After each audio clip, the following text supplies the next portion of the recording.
Lubang besar atau sinkhole di Desa Pondok Balik, Kecamatan Ketol, Aceh Tengah, mengalami perubahan drastis dan terus meluas hingga awal tahun 2026.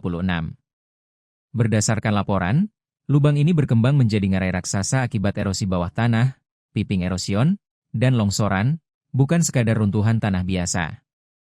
Hingga awal 2026, luas lubang raksasa ini telah melampaui 30.000 meter persegi atau lebih dari 3 hektar.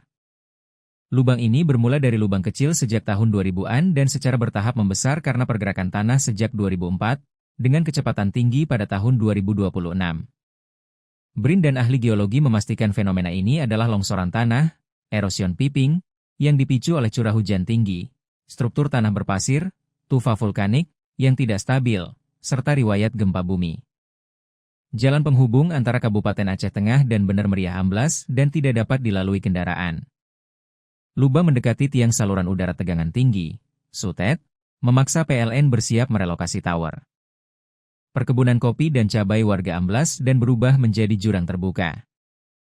Lubang ini masih terus bergerak dan meluas hingga April 2026, terutama setelah hujan deras, dan berpotensi menimbulkan bencana lebih besar jika tidak ditangani dengan serius. Pemerintah pusat bergerak cepat merespons fenomena sinkhole yang terjadi di Desa Pondok Balek, Kecamatan Ketol, Kabupaten Aceh Tengah. Menteri Dalam Negeri, Tito Karnavian, turun langsung ke lokasi untuk meninjau kondisi terkini serta memastikan langkah penanganan berjalan cepat dan terkoordinasi.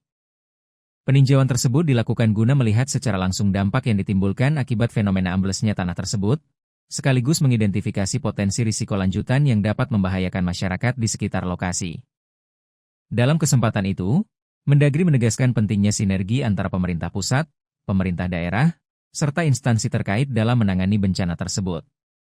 Ia juga meminta agar langkah mitigasi segera dilakukan untuk mencegah dampak yang lebih luas.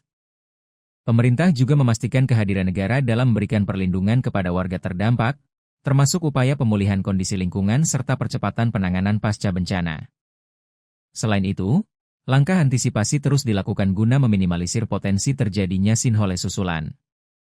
Masyarakat diimbau untuk tetap waspada dan mengikuti arahan dari petugas di lapangan demi keselamatan bersama.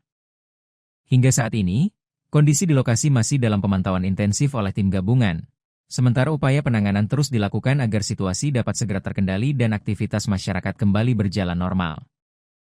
Jangan lupa subscribe ya!